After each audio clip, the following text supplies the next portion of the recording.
My name is Brodie. I'm a family doctor in Manchester since 1978 and grew up in New York City. Went to college in Worcester, Massachusetts at Clark University. Went down to Philadelphia for medical school at Jefferson Medical College, and then came back to Connecticut to the UConn Family Practice Program in Farmington.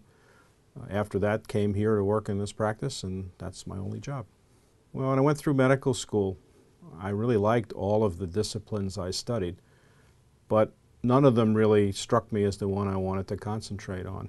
And in one of my rotations, I went to a family doctor's office for an elective. It was an office kind of like this one. And after the first day I was there, I said, wow, this is fun. These guys are seeing families and adults and children, and they seem to know their patients, and you never know what's coming in, and you have to know everything. And after that rotation, I said, that's what I need to do.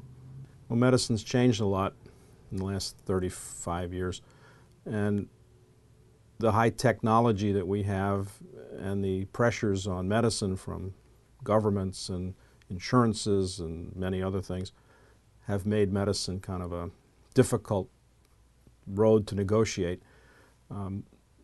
It all comes back to being a person and treating people as people and helping them to work their way through a very complicated, difficult medical system. And so I've always liked technology, and I've always liked the personal touch. So luckily today we can combine the two. And so we have the high tech with computerized medical records and all the fancy stuff that goes with that.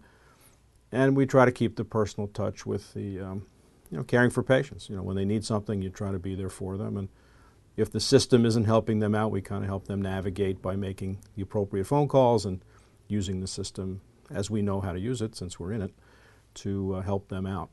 And I think that if you combine old school with high tech, you really give patients what they need. You get the advantages of the modern stuff, but you don't lose the personal touch, which I think is really what people need when they're not feeling well, or if they have a problem, or if they're just coming for a checkup. They're worried that their health may not be so good, or there's some issues or concerns or worries. And if we can approach those things and anticipate what they are and help them understand what's going on, it makes the experience a lot more positive, even though for most people, including myself, going to the doctor is not exactly the most wonderful thing I do, but it's a necessary thing to do, and we try to make it as pleasant as we can for them. Well, having the hospital right down the street, ECHN has a lab a quarter of a mile from here. X-ray facilities are nearby, specialists are nearby. I've seen our medical staff grow and change, and it's really been a very lovely situation to be in. I've worked with the hospital, with the Board of Trustees, and with the various committees and medical staff, and to kind of get from the inside look at how things are. It's a nice, close-knit organization that tries to do the best it can for its doctors and its patients in a town environment, a local environment. That's what I like. Even though I grew up in New York, I like the smaller town view of things. And although when you go to the grocery store and a patient asks you a question about their rash, that's okay. But it's not like in New York we don't know anyone.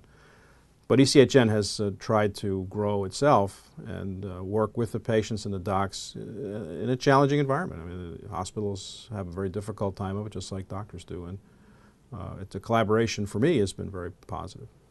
I'm married. I have two wonderful children in their 30s. One lives in Arizona and one lives in Pennsylvania. And I have a 14-month-old grandson who's the light of my life. And we like to take photographs, do some cross-country skiing. We like to travel. In fact, day after tomorrow we're going to Europe, so for our 40th anniversary. But it's hard to have a balance in your life when you're a doctor, because the work kind of takes over. But we've tried very hard to do that, and it's very fulfilling, both the work and what it allows us to do in our spare time.